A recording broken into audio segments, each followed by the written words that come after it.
This might get weird. Are we rolling? We're rolling. Well, then cheers, Grace Helbig. Cheers, Mamrie Hart. Welcome to another episode of Beverages, where we walk you through all the things we are slurping down our gullet today. Woohoo! Is it too much for you? No, it's good. It just, shoots right up your spine and over your shoulders and says, hi, hun. Hi, hon. We'll tell them what's shooting up your spine. We are drinking Pumptinis, courtesy of Mametown, in honor of the Vanderpump Rules premiere. I made them just for myself, just by myself the other night. They're a little bit of a rendition, and a lot of people were like, do you have the what's the recipe? I didn't make this up. This is literally what they serve at Pump. Yeah. So you just Google it and it tells you. And of course I did my own riff on it because I like things more tart, less sweet. Mm-hmm. But Grace, I feel like your little knit cap is gonna shoot into the sky. Yeah. Woo! I'm awake. She's here, baby. What fatigue? Where? She showed up with hot tea, and then I was like, but what about a hot tea knee? I was like, you don't need to twist my arm. Let's do it. Welcome back, guys, to another episode of This Might Get Real. This might get real. We're talking about all things reality television. This week, we are talking about Vanderpump Rules. Yep. We are talking about Drag Race. And we were talking about episode 2 of The Bachelor. Episode 2 of The Bachelor, episode 4 of Drag Race. Yes. But the premiere of Vanderpump, and it's not like any other premiere because it is the premiere post-Scandival, you guys. Yes, this is what we've been waiting for. Mm-hmm. The premiere trailer looked amazing. Yeah. So obviously there's big expectations, lots of pressure on these guys to perform this season, now, I want to know. Talking about it like sports. I know. They've been really training in the off season. They know that they're coming off of a Super Bowl win and they really got to live up to the drama name. That is true. But however, in the name of sports, how long was the off season? This is what I'm confused about, like actual timeline, because obviously when Scandival went down, they had wrap shooting. So they picked cameras back up and we were kind of watching in real time with like a little bit of window. But I'm like, did they actually put cameras down? And how long? Because now Ariana is now seeing someone, etc. Rachel has been in this facility for a bit. Right. Like time has progressed, but I just have no concept of how long. I feel like on the episode they said they did a flashback to Ariana sitting at that same seat the night that it all broke. Like and that was like months? March of last year. Got I it. think. And they hadn't filmed the reunion yet. So that all, the reunions get filmed months after the season premieres. And so they rushed to get cameras so they could get more footage before they did the reunion taping. I have no idea. The timeline is confusing. This truly feels like my what is that movie where the guy tattoos himself to know how what day it is? Oh, Memento. I'm truly I feel like I'm in one of those movies where you're like, wait, what year is it? Yeah. Is this a flashback? I don't know. All I know is that I lived for it.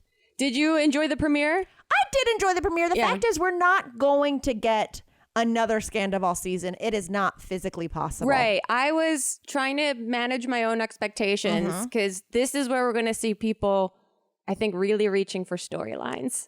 I agree, babe. I think they are going to pull some muscles. Yeah. And you already see, I was looking on Twitter and a lot of people were defending Ariana because I guess there's a lot of backlash now against Ariana of being like, she's got a God complex and she can't let it go and all of this stuff. And I think people want to see people struggle. They don't like seeing people succeed. And I think that's going to be true within the cast itself. Okay. But also, here's what I'll say. Yeah. It's like Ariana, I say, get it, girl, for how much she milked it and how many brand deals. And I know we talked about this when it was happening in real time.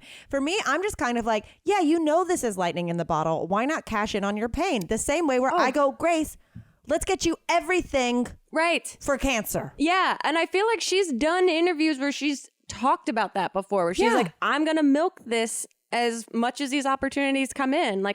She's not actively seeking these things. These things are coming to her because her star has risen. And I think that bothers people. Well, but then this is what I was going to compare it to is in like the whole taking every brand deal known to man. It's like they wanted to root for her because she was fucked over. Yeah. And then you get kind of mad that someone's getting money because they got fucked over. In the same way that like I almost sent it to you yesterday. Yeah.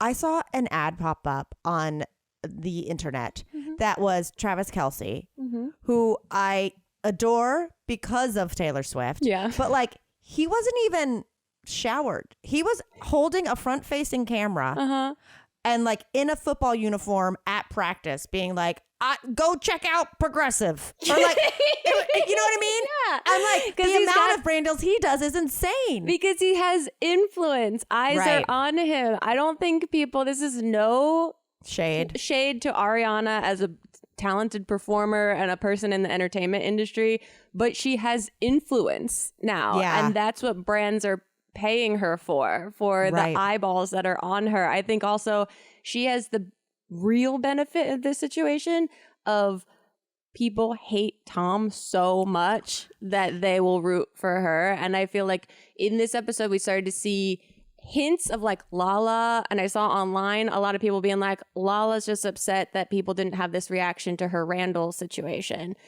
the same way that people are having this reaction to Ariana. So what did you think of Lala? Yeah. First of all, unlocking a new level of the Vanderpump Rules universe game board by going to the loading dock of TomTom, which apparently the internet's like, we've never seen this. We've seen the back alley of Sir, but this is like we beat the big boss and unlocked a new level.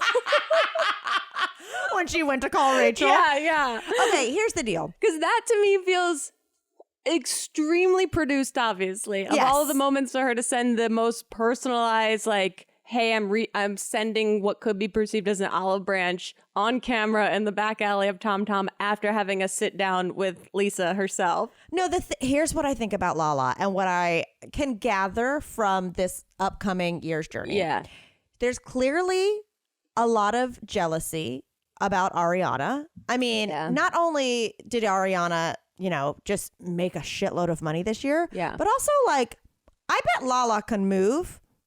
She's never been invited to do Dancing with the Stars. Right. Lala wanted to have like a singing career. She's not opening on Broadway as Roxy right now. That's what I mean. Yeah. So I feel like there's a lot of shared DNA of what Lala's goals probably were. Yeah. And seeing Ariana do them when I don't know if Ariana ever had those goals. Right. And I don't know. I don't know if Ariana moved to LA to be an actress. I think it's crazy if you live in LA and end up on a reality show and you didn't move here to be famous. Right. You know what I mean? Like, yeah. But I don't think she like came to be a video vixen or something, so it made sense she went on Dancing with the Stars. So I think Lala's jealousy is rooted in like a real, not just like she's getting all the attention, but like, oh, she's doing things that would have been a dream for me career-wise, not just money. I can see that. And so now I think like Lala is doing a preemptive apology tour, hence the Rachel of it all, hence like going, hey, I admit I was the other woman. And like she's trying to like clear her slate. Yeah. So that way when she can try to make people like feel bad for her, they can't throw that in her face because she already apologized for it. Yeah. I do feel, I didn't watch the seasons where her and Randall's relationship exploded. I only started watching last season again. I missed a couple before that. To me, Randall looks like he's related to Big Ed. Yes, 1,000%. Thank you. That, oh my God. I need a DNA test. I feel like that just scratched an itch that I've had for years that I haven't been able to get to. Oh my God. Yeah. Oh my God. Okay. We got to put up the side by sides. Two incredible reality TV stars. Yeah. So I don't know the full ins and outs. I know I've like pieced together, contextualized some of it based on like how they've talked about it in the last season. Yeah. But she basically found out that he was cheating on her via like people on TikTok, I think, show it. Like she found out when the internet kind of exposed it, from what I understand. Correct me if I'm wrong. It's rough. So she found out similar to the way Ariana did, but I don't think people hate Randall as much as they hate Tom for some reason, potentially, or that he's not as involved as everyone. But people didn't love Randall as much as they loved Tom. The thing is that like no matter how annoying Tom Sandoval is, and he truly the mustache was new, but to me, he's been a worm for 10 years on this show, 11 years, whatever it is. But you still watched him be like a guy in his late 20s and like, and then like progress and open a business and start to get his shit together. Yeah. And so like you like, whether you wanted to or not, like you had a little bit of rooting for him. No one was rooting for Randall. No one gave a shit. Yeah, he does. Tom does represent this archetype of the guy that was attractive in his high school in his small town that comes to Hollywood to make it big and ultimately usually fails. But this guy somehow has like failed forward. Yes. Up until this moment. So I could see that. I do find the other part I wondered about was, I know there's a lot of contractual stuff of wondering if Rachel was going to do this season. Oh, right. She held out. Yeah. Right? And now she has a podcast called Rachel Goes Rogue. Okay. Can I tell you though? I haven't listened to it. I haven't either, but let me continue your thought and then I'll pop in. Well, my other wonder was, is Lala reaching out to try and still get her to come back and make an appearance on this season? Because ultimately that'll be huge, like carrot dangling trailer material for people to watch for the rest of the season. But I don't think it worked. I don't think she's at all on the show this season. No, so maybe Lala is going, hey, I need these ratings. I need a storyline. And I need a storyline. I think both can be true. I think she can have a real moment of dust settles.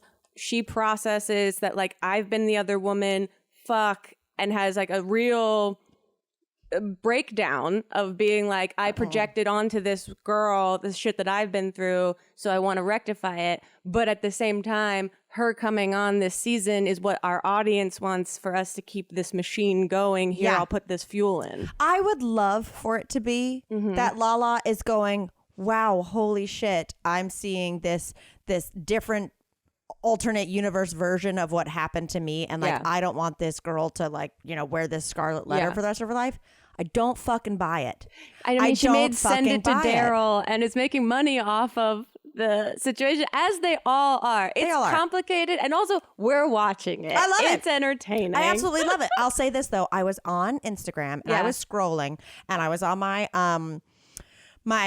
is it called a For You page on Instagram, or is it Explore page? Explore. Which, look, I've complained before. I hit weird rhythms where like all of a sudden they think I just want to know about like nose jobs in Bolivia. You know what I mean? Or where they'll do like side by side surgeries where I'm like, that's a different human. Oh my God. You know, I fall into weird. Right now it's great. Right now it's currently like sandwiches and Vanderpump Rules. Excellent. And I'm like, can I switch a button that says like lock? Yeah. Lock it into this. But so I was going through and I was watching some Vanderpump Rules stuff, and it cut to like the logo of Rachel's new podcast and her talking. And she was complaining on it that that some of the cast were referencing her podcast, but that they only listened to clips. Right. And that everyone needs to come listen to the whole podcast because she's revealing a lot. And I was like, oh, she's not getting the downloads she wants. Perhaps. She's literally just started it and going, I know you hear them talk about the clips on their popular podcast, but you should come listen to my podcast because I actually reveal a lot more that they don't reveal on their podcast in the clips. You know what I mean? Because they're pissed that they're essentially like mining her podcast for material to talk about on theirs. Yeah, that makes sense. Man, it is complicated. Did you watch the Nick Viall? No. The Viall Files? I've seen, speaking of clips from podcasts, I have seen clips of Sandoval throwing a temper tantrum, I guess, and like shitting on Ariana. I do think it's performative. Like, I think the way, that was the other thing when Rachel was like, oh, he said we could be together next season. Like, he's plotting out the seasons for himself. And I think this was... Wait, did she say that in this premiere? She said it in a talking head that, remember, got tagged onto the end of last season. Which I watched, obviously, before this one. That she was like, I'm going against him. He was my only friend. And I think it was something about, he mentioned that we could get together the next season. So like was self-producing. Yes. And I think this Ariana thing is the first time that the train got away from him and he hasn't been able to rein it back in. So now he's like doubling down on being this like unhinged villain character, which also is just so cringy to watch, where it's like, either get your shit together or like don't do this stuff. I don't like watching someone like really try to be unhinged. Like sometimes watching Dorinda was tough, where you're like, this person should just maybe Go not to rehab. Yeah, like she's causing drama because that's like what she's been programmed to do as a reality star. But like she's also a human being, and like this is not like Healthy. weighing on her well. This is not good, bitch. Not good, bitch. Not good, bitch. Here's what I think is, I want to get your like psychological take on it. Is the fact that, well, first of all, Ariana and Tom live in the same house. That's crazy, but also we were just talking about the real estate industry before we started recording. Yes. So I get why she's like, I'm not selling out right now. It's a terrible time in the industry to sell a house. And I also understand going, well, hold on. You are the one who is literally the home wrecker.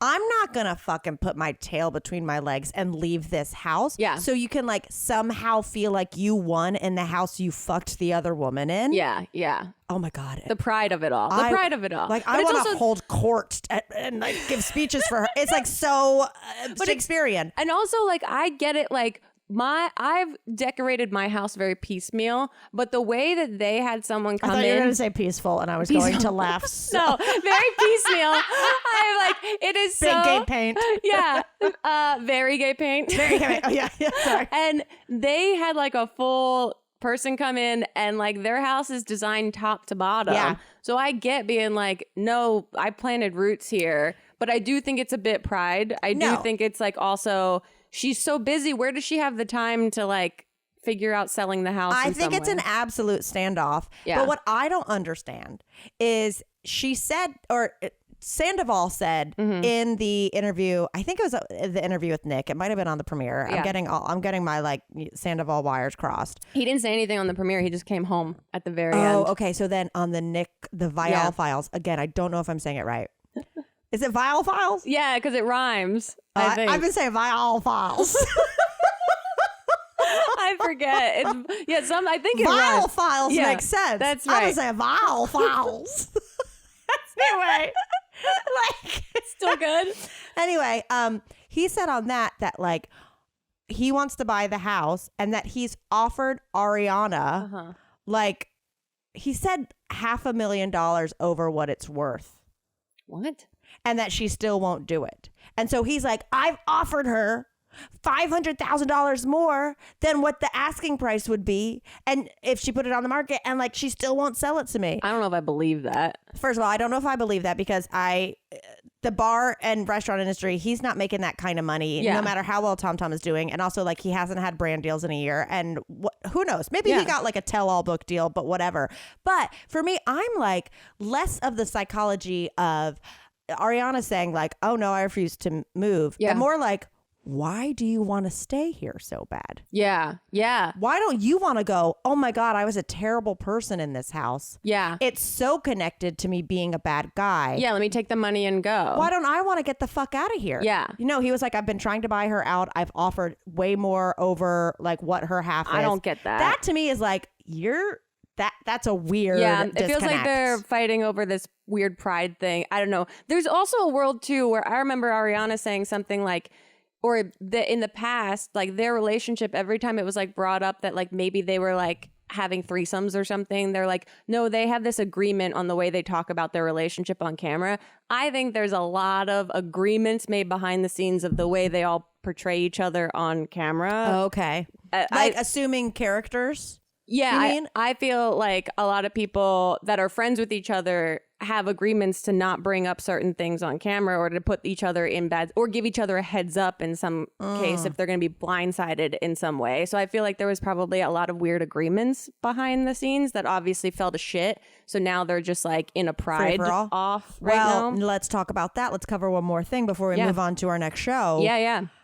The big thing that feels like it's about to erupt that was not spoken about on camera is the fact that Sheena and Schwartz kissed. Oh, yeah. Now, this is okay. The other thing about this show, it is like a weird social experiment of having to maintain a friend group with the most incestuous group of friends that's ever existed. This is also Southern in the Charm. Real It's world, perfect. It's why this is TV. In the real world, like this doesn't happen in friend groups. Like people leave and move on or get different friends. And this, like even Ariana having to go back to Tom Tom, I'm like, this is why this show is so silly. Because in a real situation, a girl wouldn't do this. In a real situation, you live in Los Angeles, you break up with someone, you might run into them once in 5 years. Right. And that's if you're a social person. And I just remembered it. It made me laugh so hard that Tom isn't in the premiere episode because he was filming that show where JoJo Siwa carried him. Yeah. Yeah. So, yeah, he's doing well. He's doing well. Again, a woman carrying him on their back. Once again. They But are... the Sheena, so sorry, I just want to interject really quick. The Sheena of it all, what I'm curious about, and full circle of how I can't keep up timeline, is I'm kind of like, I think she's been with Brock, like they were together when Tom and Katie broke up, which means the Sheena Schwartz kiss happened while him and Katie were still together. Oh, see, I thought he was talking about something from like way, way back, like season 1 way back, like her with her ex-husband way back. Maybe, but I don't think she was with But Brock, I have no idea. I don't know why I think that, actually. I do think he was with Katie. So I think and she's never liked Sheena, and now it's like confirmation, bitch. They're rebuilding a relationship, and he's going to come in and fracture it again. No, he's not going to fracture it. Yeah. Sheena should be honest and be like, hey, we've never liked each other. I need to tell you real quick so that there aren't any fucking spoofs and goofs down the road. She's on her antidepressants and not drinking, so maybe the internet is upset that she's once again made it about her. They're like, wait a minute, she needs to have Zoloft because her best friend got cheated on. I know. Also, that dog Butters is so fucking funny looking. Schwartz's dog at the end when Katie comes to pick up the dogs and he's like, Butters, and it cuts to this squatty little curly white-haired thing. And I was like, that looks like a Butters. I mean, I don't understand their taste in dogs. I'll say it right now. Yeah. Also, when they go to these bars, they're doing like meet and greets. I hate that they proposition it like they're just going to Tom Tom when it's like all these people filming them in the background and they're in like a VIP marked off area. And I'm like, this is not just a bar. This is them going to the spot where they will be the most recognized. Right. It's like they would just go to a different place. Yeah, it's very silly. Okay, let's transition to, which I feel like will be like the least amount happened in. In the sandwich and the oatmeal pie of our podcast, this will be the little cream. Okay. Is The Bachelor. I had a fantastic time watching. Can I just say this, Grace? Yeah. And maybe this is the half a pump teeny talking on a rainy Thursday at 4 p.m. Yep. I'm so glad we're watching The Bachelor. Me I'm too. so glad to have it back in my life. Elliot and I had a cute little date dinner and we watched The Bachelor and it was so fun, except he plays his video game and it's just me being like, oh my God, did you just see her jump over that table?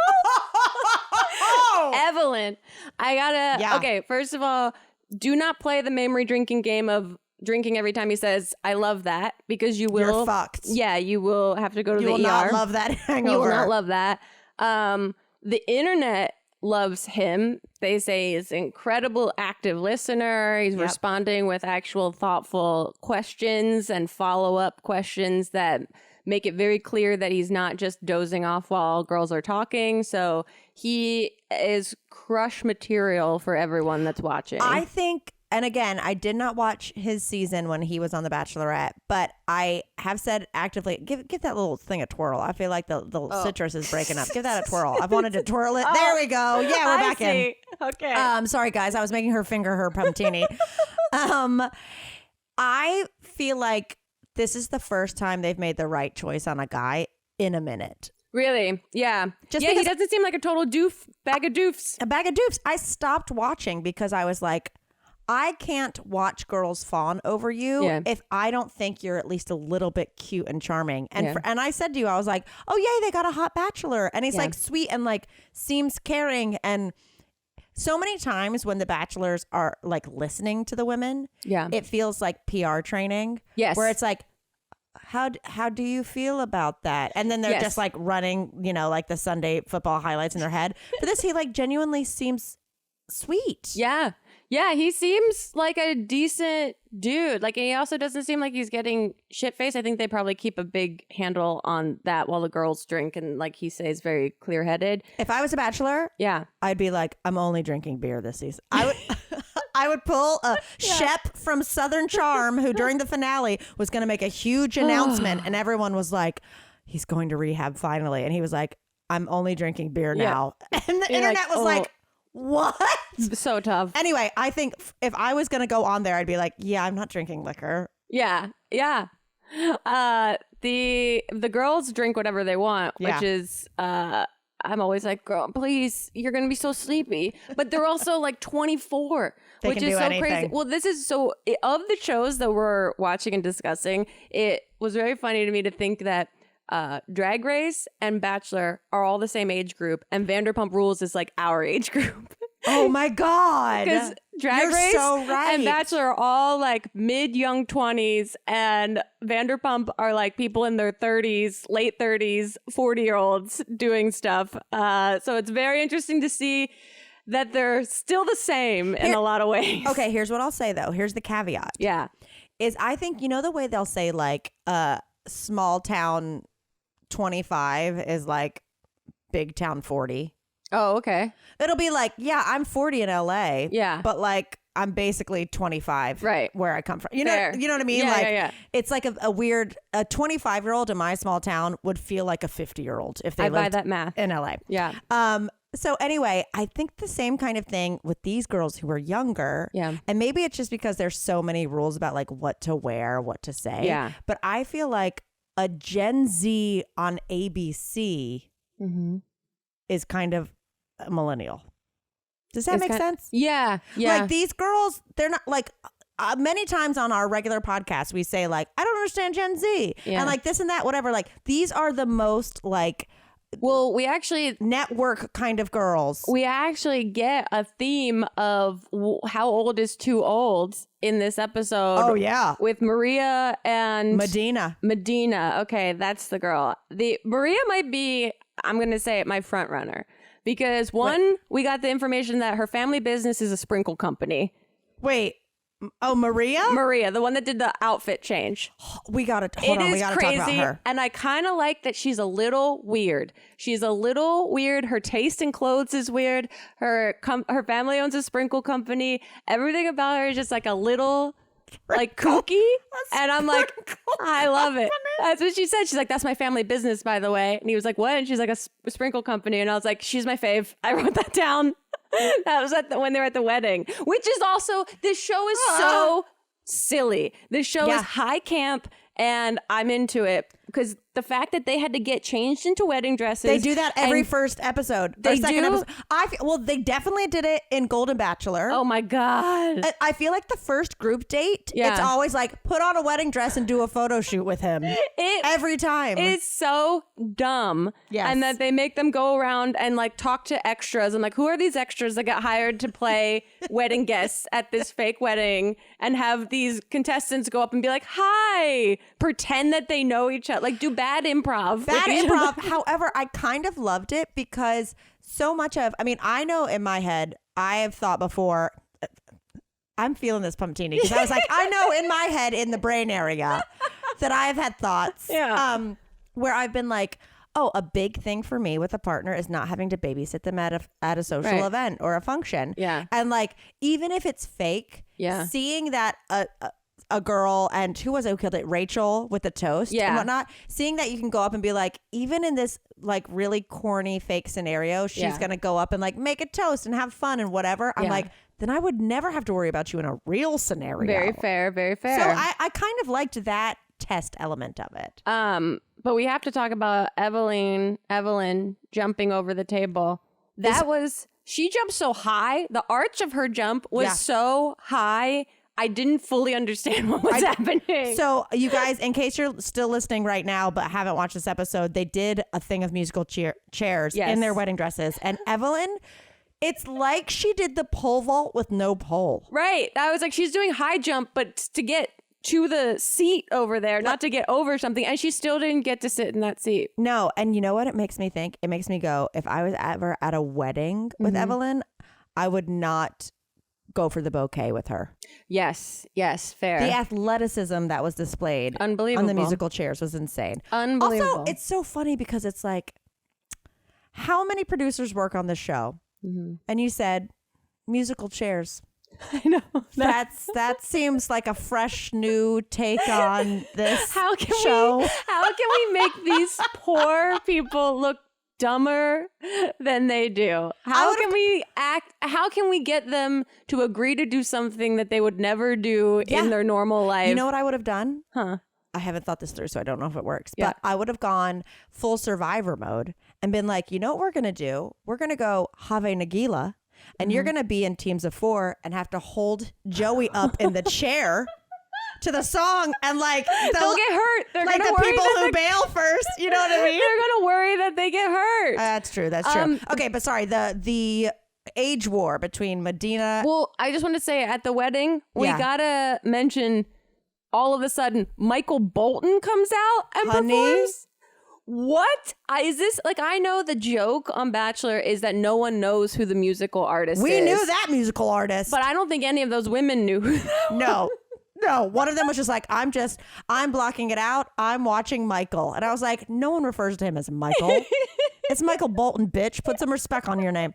I mean, Michael Bolton is one of those anomalies where you're like, you've been bald, and are you considered a sex symbol by women of a certain age? Or are you all, like the Kenny G of it all? Right. It's lumped in that world where I'm like, are there people who are horny for Bolton? Right. I was like, this is comical that they're putting this legendary artist in a situation where no one really knows or respects. Like, I know. They honestly think he was just like a wedding singer. Yeah, it's exactly. like he's like a Grammy winner and just like kind of iconic. But no. Oh God. Okay, Michael so then Bolton. the other big thing is, yes, we get the information that one of the sisters, their dad has recently passed. Yes. Which is crazy for both of their sisters. But yeah, both of the sisters, but the one that they were featuring first. Lauren. Yes. Which is wild. For me, I immediately go, producers and the casting director put 2 sisters on a show whose dad just died 3 months ago. It's insane. Oh, they hate these women. They are really putting them through it. Here's the deal. I don't know, again, timeline wise. Yeah. If it was like they applied and then he died. Right. You know? Yeah, they didn't give us those details. Because I know I'm watching, or I recently watched Survivor app where it was like he's there when his like mom is suffering through like cancer, and he's like, I applied before it happened, you know, that kind of thing. But I actually, this episode, and spoiler, sad to see her go, I was like, oh, Lauren, I like you. She's goofy. She's good reality goofy. TV. She's unfiltered. Very unfiltered, very Philly, very like, she's good reality TV. Like she got, you know, how they do all the special scheming with the producers to have like a moment, you know, and she got a cake for them, and the cake took forever, and then it showed up and it was supposed to be red velvet and it wasn't, and she was pissed. And so many girls would be like, oh, I was hoping it was red velvet, but like, this is delicious. She was like, this is supposed to be red velvet. Everything fucking sucks. I'm going home. I'm going to leave. I'm glad that she made that decision. I was like, good for you. Because otherwise they're going to keep you here. And because you're funny and unfiltered, they're going to put you in the most compromising situations. Absolutely. Totally. Okay, so you hinted on it before, and then I got off track. So Medina is the oldest woman there. She's a whopping 31. 31. She is also, I'm going to say it, I think the prettiest woman there. She's gorgeous. She is fucking insanely She looks pretty. like a CoverGirl commercial. Like the angles of her face are so stunning. It's you know what crazy. she looks like? To me, she looks like early 2010s Victoria's Secret angel. Yeah. Like an Andrea Lima kind of thing. So Medina, I guess, is a little in her head about being older. Yeah. So she was like, you know, voicing that. And then Maria, who has the most insane fashion sense, if we can even call it a fashion sense of all time, was like, I'm old too. Who cares? And the entire fight brought on by Sydney was that she thought that Maria was lessening Medina's feelings by also agreeing that she too was old. Something like, it was crazy. Maria did say, like, get over it. Like, you're not old. So she was also saying you're hot. Right. If anything, it's an advantage. It's a non-issue. To me, it's an absolute non-issue. But these women are on, like, you know, they're highly sensitive. They've been like deprived of sleep and fed booze and are getting promised certain time with, that's what happened. They were promised, like their team won that weird paintball thing. And then it became, oh, not the whole team gets to spend time. One person from this team gets to spend time. And Medina was upset because she wanted to talk to him specifically about being the oldest woman here and how she feels a certain type of way about that. I really felt for Maria because I was kind of like, my go-to sense is also self-deprecation. Yeah. So if I was on a show and someone was like, oh, I'm so old, I'd be like, bitch, I queef dust. Right. Yeah. Like, what are you talking? Yeah. Like, I'm Joey's great grandmother. Yeah, what are you talking about? Like, he's in my will. Exactly. Like I would be doing not even a tight 5, like a loose 15 about it. And then like I feel like Maria was solely being a girl's girl by saying it, and then people are trying to look for drama because there's not that much of it. No. That Sydney needs to go, we need a villain. Also, I've never seen Sydney before that moment. I didn't know where she came from. Honey, couldn't be more boring. I was like, where'd this girl? I thought she was like hair and makeup that was on the side, like blotting their faces. Damn, bitch. You really did it. You really told them. Yeah, her and Autumn are both like two little blonde sharks looking to be pissed off about something. I love the cutaways to them just looking like they're smelling farts all the time. I'm like, they're catching these girls in sleepy moments. Also, we have to talk about the fact that, oh my God, Daisy, right? Oh, sorry, it wasn't Autumn. It was Taylor who's looking for a fight.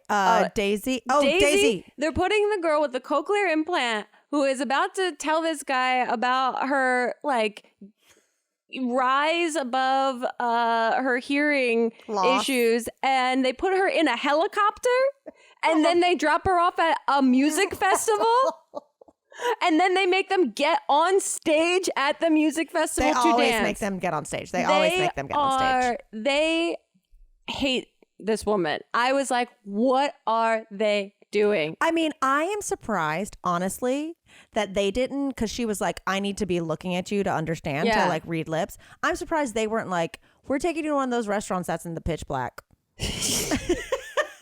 Yeah. You know what I mean? Yeah. Like, I'm surprised they weren't like, let's sorry to steal from another show, but see how Love is Blind. You're both going to do this date with potato sacks on your head. Yeah, no, they gave her so many challenges and she handled them so well. However, she is so sweet. She is fantastic. That is on paper though, that's like a really good Bachelor date. Of course it is. But it's also so specifically set up for her to have to, they're like giving her every reason to have to explain to this guy about her hearing. I know, but I'm gonna counter it. And say that I don't know how much of that was produced, which I totally get, but I feel like it could be anything, because a lot of dates they go horseback riding and it's like, it's the girl in front, the guy in the back. And she'd be like, I can't see his face. Yeah, how am fair. I? So I feel like any kind of scenario that's not them just sitting to dinner is going to be difficult for her to get it. But no, the way they edited it seemed specifically planned. Well, and the way they edited it, like, I have never gone through this trial and tribulation and whatnot. Yeah. But like Daisy, I feel like with everything that's happening, it made it feel like she was going to admit she was actually Swamp Thing. Mm-hmm. With like a James Bond mask on. She's in a crazy situation because she says that she has never told anyone about that. Like, she's never had this conversation with a romantic partner before, because I guess she's still... It's new. It's brand new. Okay. But she's clearly had to tell casting producers and like talk through her story. And I thought she did an amazing job. Oh, she's so well spoken and sweet. And I'm rooting for her. Same. She's the most normal one that I'm like, what are you doing on this show? Why are you here? But again, what is she, like 19? So Something how normal like are you? That's fair. Yeah. She's so sweet, and she seems like I don't want Hollywood to infect her, you know? She's like, she doesn't seem like she's there for the gram. No, it's true, but then again, but who knows? I you're don't know this new girl. to the Bachelor franchise. Yeah. There's ones where you're like, oh, you're so sweet. There was another girl who like came as a runner up and then went to Bachelor in Paradise, and she was deaf and she's amazing. And I was like, oh, she just seems like this is not. And then I was like, oh, you guys bought a house in Vegas and you're selling fit tummy ads and you live out of a van. Yeah. All that jazz. I will say, my last note of the episode was, oh no, all their wobbly bodies during the rose ceremony. Lol, lol, lol. They're so tired. They are so tired. I can't stand on heels in a dress like that, let alone after a 16-hour shoot day and like 4 glasses of cheap white wine. Forget Those it. girls are just, every time they close in, close up on one, you just see bodies in the sides just sort of wobbling back and Wobble. forth. Also, you know that they're all a little constipated because when you're now sharing a bathroom with like 16 women, I'd be like, I don't want them to go up to Joey and be like, her shit stinks. I also didn't realize the device of them tattling on each other to this guy. Which constantly. has to be something that happens every season. Well, there's always someone who just becomes this little like, I don't want to take time away from us, but I thought you should know. Yeah. And then you can either tell that it's like, oh, this is the person I'm getting insight from, or the person is like, God, like you've seen people before go, then don't. Yeah. Then let's just focus on us. Then you don't have to be that person. Quick shout out though, because she did win. Edwina, yes, who won the paint, was adorable. She's and so sweet. I also love, and I don't remember from seasons I watched, the perspective of being from like an African immigrant household. Yeah. And so I just like, oh, we're getting some like new storylines up in this bitch. Yeah. Also, I loved it that they were like, you got to get that Hart on the other side of the field, and she was like, got it, and just sprinted immediately. And I was like, that dedication is so great. Love it. We'll see how it goes. Who's your front runner right now? Because we never filled out All a of bracket. them? It might be a little late in the season to fill it. I know. I found a bracket online, but I'm not totally convinced with how clear cut it is to use. So we might forego the bracket. The thing is, it's tough. It's like we couldn't figure out fantasy football for a minute, and we had like someone who had done it. I think that our Christmas tree girl, Daisy, is up there. Yeah. I think Jess is very much up there. Yeah, she is. Yeah. He kissed so many women this episode, by the way. I think Kelsey is up there. Okay. Because first of all, I feel like in an edit I saw her in an emotional moment. Yeah. But I also think I think she's so cute. Yeah. I don't think she's gotten the personality edit yet. Right. But I think she has one. Maybe Rachel. And then your girl Maria. Oh, maybe Jen too. Jen, let me look. Jen, top right. Yes. Okay. Yeah. Yeah. Well, there's still Leah too, right? That had the card that put it in the fire. That's true. Maria is like up there for me, but the edit that they're showing of the next episode seems pretty tough for her. So I don't know how she's going to come back, but I'm rooting for that little weirdo. I think she's great. Jess is doing really, really well, but I'm not rooting for her as hard as Daisy. Okay. Obviously. Okay. You guys, there's still so many women left in this game. So many. now we're back to being sportscasters because like there's still a lot of football to play. There's still a lot of football to play. There's still a lot of points on the scoreboard. But I am interested in this game. I will tell you that. Hell yeah. Okay, now let's go into Drag Race. Let's get the Drag Race stuff going. Let's rock it and roll it. This episode we featured, oh God. You texted me over the weekend being like, oh my God, I'm just starting this episode. And I also was just about to start watching the episode. So look, we had anxiety going into this episode, which I think a lot of people did. It's RuPaul's Drag Race Live or RDR Live.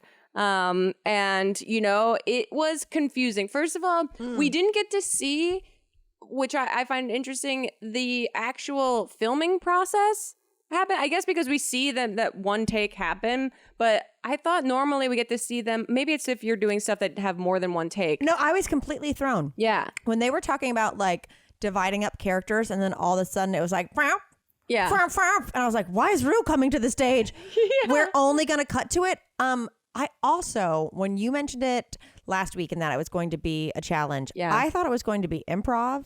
For some reason. I did not connect like RDR or Drag Race. Yeah, RDR Live to we're doing a specific parody of Saturday Night. I did not connect SNL and that. Yeah. Well, see, Grace, I am still sore from cringing. I know. Well, here's the deal, right? This is no discounting writers that work hard on this show that probably get way less pay. Yeah, don't pull a Lily Singh right now. No, These writers did the best they could. And that's where it's interesting because the queens can only do as good as the writing they get too, you know? So I completely agree. So at least in the improvised scenes, like it's on them to come up with the humor. And so here I do give queens a little credit for knowing that, like, you know, you could only do so much with what you're given. You're not improvising in this scene. That said, could someone please tell Geneva who Lindsey Graham is? Grace, the Geneva of it all. She looked like Caroline Manzo from an early season of Real Housewives of New Jersey. I was like, oh, they're clearly not allowed to use the internet or their phones, or Lindsey Graham is a person that none of the queens know. Because clearly if a queen knew who Lindsey Graham was, they would tell her. Well, and give her some direction. Well, here's what I wonder as well. When I was watching Geneva, not know who Lindsey Graham was whatsoever. But then also you had Mamrie do that like performance of like protect queer arts and all that at the beginning. I'm like, I'm hoping Mamrie knows a little bit about politics and all that and who needs to be protected against. Yeah, fair. Couldn't like they have been like, hey, Lindsey Graham was like, like this, the wig, the animal print. Like I didn't understand what was going on. And if also you're the writer of that sketch and you're on the sides being like, I can't legally tell her any information about this, and I'm watching her do this impression, which honestly was the funniest part of the whole RDR Live for me. Really? But unintentionally funny. Well, okay. Look, here's this is an episode I am going to tear to shreds. Go for it. The fact that like the most successful sketch and like if Tyler or Corey are listening, I'll let you call these skits. We'll call these skits this week. Was just a play on the word deck. Yeah, which has also been... That was the smartest fucking thing? Well, here's the deal. I think that playing... Because also I've started listening to Race Chaser, Willem and Alaska's podcast. Well, I'm obsessed with Willem, obviously. Fantastic. I've been driving to Radiation every day, so it's just like so nice to have like a long thing to listen to. And so I'm getting so much insight from them about episodes. Tell me everything. Well, they... I'm like, tell me everything about the podcast while we podcast. Well, they were... I know. They were... well, they were trying to dissect Plane. It's also funny that everyone calls her Plane and not Jane. I know. It's perfect. They were trying to dissect in the beginning when she was like, Mamrie and also Morphine wanted that part. And Plane was like, I'm worried about you if you did that part because I will like outshine you. And then Mamrie took that part. And I think that was reverse psychology, that Plane wanted someone that she could outshine, and Morphine might have actually done better than her in that. Got it. That's what I think. But also they were saying, I think Alaska was saying, like, they are sisters just in name, because that's not what a sister would do to each other. Mm-hmm. So that part was interesting. And then also everyone's like, this is just a ripoff of what Jimbo and I forget the other queen sketch that they did like for All Stars recently. Yeah. And it's just a one-note sketch. You know, it's one joke, one note for 2 minutes. And here's the thing. It's like, I've been there before where I've had to do a sketch at like UCB or something where you're like, oh, okay, we're really... It's not a sketch. It's a stretch. Mm-hmm. We are taking one fucking funny idea and stretching it out for the next 5 minutes. Yeah. But then then don't make your character just monotone. Like, fine. It's about levels. The levels. That's what they said for Maya, who I thought did way better than the deck sketch. I was like, which one was Maya? Maya was the one that was on location at in the flood, just being like, it's the end of the world, but I am living. Here's the thing about Maya. Besides the fact that Maya having no idea how to do a Cher impression. Oh my God. I'm great. That killed me. That killed me. That killed me. That. And also, I paused it. I paused it to laugh by myself. The fact that also then they point out on Race Chaser that Rue is just in her face being like, you're shy, you're timid, you're shy, you're timid, you're reserved. She's like, no, I'm not. And then being like, prove me wrong is the most psychologically stressful thing to have to deal with. That I thought she did really great for all of like you're timid, you got to show us something. Okay, but here's the thing is I am completely bored of Maya. Yeah, I know. I think that's what Rue is kind of getting at. Yeah, when Rue was doing that and she's like, no, I'm not timid. No, I'm not that. I would have had the exact same reaction of like, I call bullshit. Yeah. No, then what are you talking about? Like for me, Maya is like, I'm asleep.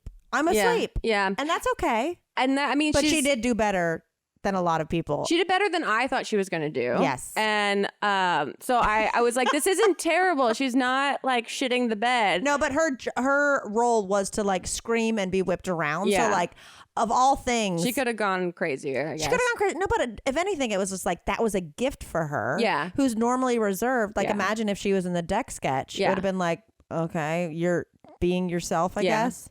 Yeah.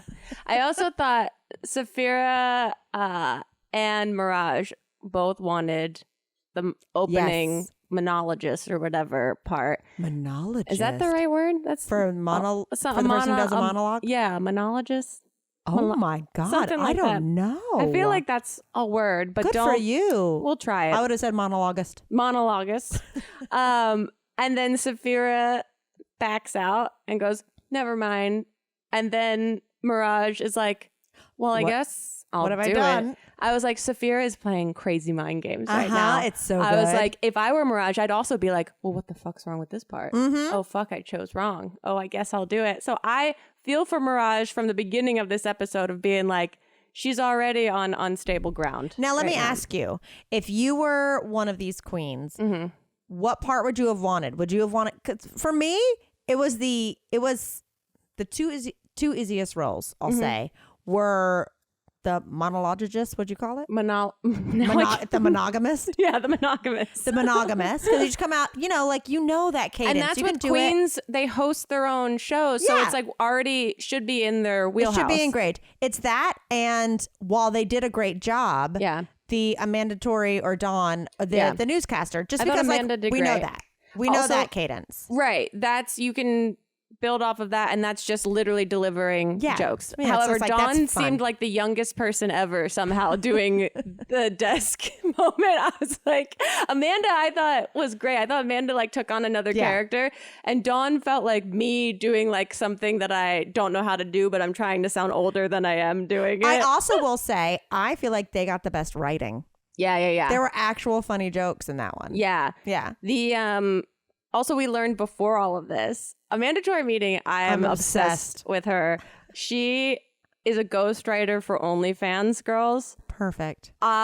Couldn't be more perfect in my mythology of a mandatory meeting. Also, did you know that her actual drag character, is an alien who feeds off cum? Yeah, an alien that's come to Earth that's trying to pretend to be a woman, so everything's a little bit off with what she does. And her spaceship runs on cum, and she's trying to get more fuel for her spaceship.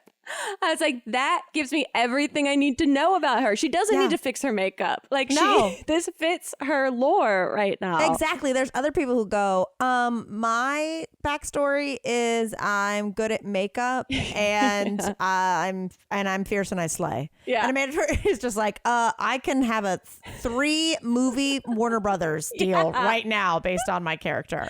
What did you think of Q as the brick? Here's the deal. Okay. I did not get the hype. Yeah, I thought it was fine. Like the whole news anchor, that whole sketch or that whole moment of the show, I was like, okay, that was fine. No one flopped. Yeah. It was fine. Yeah, with the brick, it was just like, hey, I'm a brick. I was kind of like theater voice. Yeah. Like, I don't know why. Exactly. Like I know you had to lean in. If anything, this is me just now. I'm just like, let's riff on character, guys.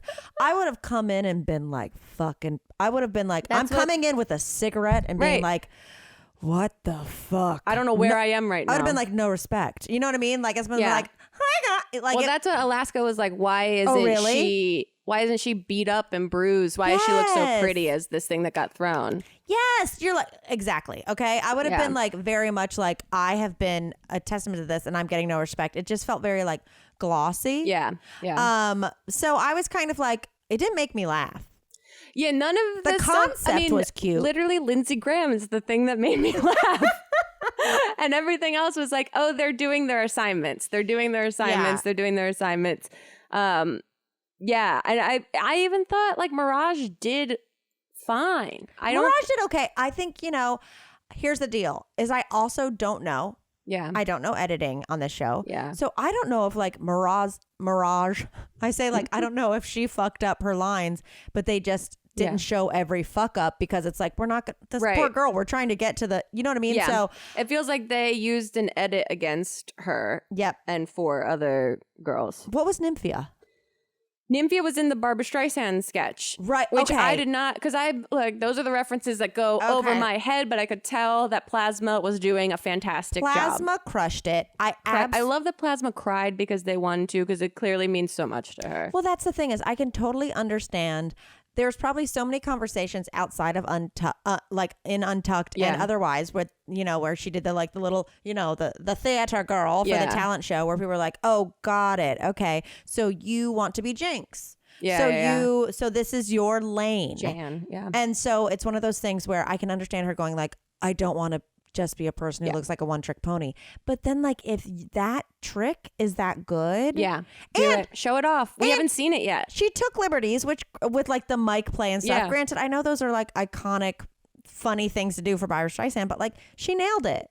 She was fantastic. It looked like a professional doing, like, I just wasn't worried, you know? I wasn't like, she's gonna mess up, someone's gonna miss a cue or a line. Like their whole sketch made me feel safe. It was so fun. And I also feel like when she did the Barbara, I was like, I wish this had been your talent show. Yeah. I actually think you're better at this than you are at Joan Rivers. And you know what I mean? Like, I'm glad she got talked into doing it. I think Plasma deserved it. I feel like the running kind of theory of Q coming close. I do agree, except this week. I don't think the brick deserved it. But her Night of 1,000 Shares, that she had a headpiece that was unbelievable. She was Cher at the Oscars. Was that what it was from? Was that what she was? I forget the reference, but the headpiece and the dress were fantastic. I mean, but there were so many losses. Even like what's her face? Maya. Yeah. I think it was her, where it was like Cher. She did Cher on a press tour from 2010. And it was like, but let me say, they were like, Cher promoting burlesque. And I was like, if you changed 2 things, you would be Cher in the If I Could Turn Back Time video. That's what the internet is speculating, that she didn't get the right reference, that they gave her a different reference because another girl had that. And Alaska and Willem have said that like they don't know if this got assigned to her, because sometimes it just gets assigned to you and sometimes you get to pick. So it's what they can clear legally. Yeah, of course. So everyone was like, this can't be this reference. Like that's what I'm saying. Yeah. So there's speculation on Twitter that like she was actually doing that other look. You can't be like, Cher, Gypsy Tramps and Thieves, and then another person's like, Cher, photographed by Paps at Denny's in 2014. It was so bizarre of a reference for Cher, the most icon of icons in the universe of Drag Race. I'm great. But she just landed like a ticket for merch, a ticket for like branding. I'm great. And they made her do it again. I'm just saying, it was like there's no Cher. It was Kermit and Tony the Tiger fucking. Yeah, I don't know that I could have done better given that pressurized situation, called out being like, can you do an impression? So Plasma won this one and we said goodbye to Mirage, who I don't know if there's ever been a more emotional. Do you remember a more emotional loss? Yes. I forget. It was All Stars. Well, All Stars I feel like is a different, bigger thing. Yeah, I forget the drag queen's name, but everyone knows who I'm talking about, that she like went backstage and like cried because she let her country down. But she went backstage. Well, she cried on stage first and then went backstage. What's her face? Who wears the huge fake titties? No, not Jimbo. No, not Jimbo. You know who I'm talking about? Who's like, absolutely, you cannot figure her out. She's a wild card. I'll think of it later. But I've never seen someone drop to the ground on the actual runway. Yeah. Why can't I find this? It doesn't matter. I have, and it was very reminiscent, but this was emotional. I was like so sad for her. It truly came as a surprise to her, and I felt terrible. Mirage. Oh, Mirage. I know. And here's the thing too. I loved watching Mirage perform. Not lines, not improv, but actual like dancing on the runway. Like she was fantastic. Yeah. Willem and Alaska loved her too. Yeah. So it was very sad to hear. Like her time got cut too soon. I hope that they bring her back. It sucks that like her. Yeah, you got to learn the words, and it sucks because I was watching her the whole time. She was so much more entertaining to me. So unfortunately, I'm staring at her the whole time. I know. And it just brings more like awareness to the fact that she doesn't know the words. It was very much I'd like to leave it on, Rue. Yeah, damn. I felt for her. It was very emotional. The thing is that when you go on Drag Race, you are... and correct me if I'm wrong, but to my understanding, you are sent all of the songs that will be used for a lip sync for the season. I'm not totally sure how they do it. In my head, it was like, you will be sent these songs, so like learn them as well as you can. Yeah. I don't think she like had to learn the song in the 10 minutes between Untucked and... No, but also it's like all those girls kept coming up to her being like, you're fierce, you can do it. And I'm like, let her go study. No, I know. But I feel like it might be one of those things because I've definitely seen queens bust out the lyrics to songs that they would otherwise not know. That's like an Ava Max Seaside. Yeah. You know what I mean? Where you're like, oh, they're told like, hey guys, the song this week is this. Yes. So if you're in the bottom, like, you're going to have to do it. So like they maybe have all week with the song, but there's probably people who are like, I don't need it. Yeah. Or like, I'm too busy, right, like trying to do well that I don't have time to practice it seems like kind of a rookie mistake that it's like you should always learn those lines. I agree. But I mean, the internet loves her and her time was cut short, so I think she'll do well for herself. I mean, like, I'd want to go to her show. Oh, 1,000%. Yeah. More so than a lot of people. Exactly. So she made a name for herself regardless of how badly she might feel about that performance. Oh man, it was an emotional one. Like I know you felt. I was like, this is raw. Yeah. And also too, with us having done like so much like live stuff when you like know it's not funny, but you have to do it anyway. It was just like, oh my girl. Oh fuck. But also like Geneva has an angel on her side. Because I think she should have gone home 2 weeks in a row. Oh man, God, I love that Lindsey Graham impression. That was unbelievable. If Geneva is in the bottom this next week, like there should be like a 3-strike turkey rule of like you can only lip sync your way out of it this many times in a row. Yeah. Well, they already added enough new rules to this season. Hey, I got new rules. I got them. Dua Lipa, y'all. Wow. We've talked for an hour. I know. Look, that's what happens when you make a tiny pumptini. When I have a sip of alcohol. This was so fun. So fun. We got a lot of irons in the fire now with these shows. So I agree. We'll see what's going to happen. And there's going to be Survivor in a few weeks. But my God. For next week, it's going to be episode 2 of Vanderpump Rules, episode 3 of The Bachelor, episode 5 of Drag Race. So get into it. If you have friends that watch those shows but don't listen to this, tell them about our show. Yeah. We have timestamps in case you go, hey, I only want to listen to this part. Yep. I don't give a fart about that other show. Spread the word. We're having fun doing this. Yeah, this is great. I feel like we have given ourselves an outlet now to talk about. I know this. Whereas our normal podcast, we're always like, if we can get 30 minutes of conversation, and this, I have like all these notes, and we're an hour in, and I'm like, I've scratched the surface of my theories. I'm like, about should we these. go back in and talk about this one part of The Bachelor, though? Do we need to go back in and correct our mistakes of what we've said? We haven't even discussed James. Kennedy. Anyway. They live by the airport. Anyway. This got weird. Or real. Real.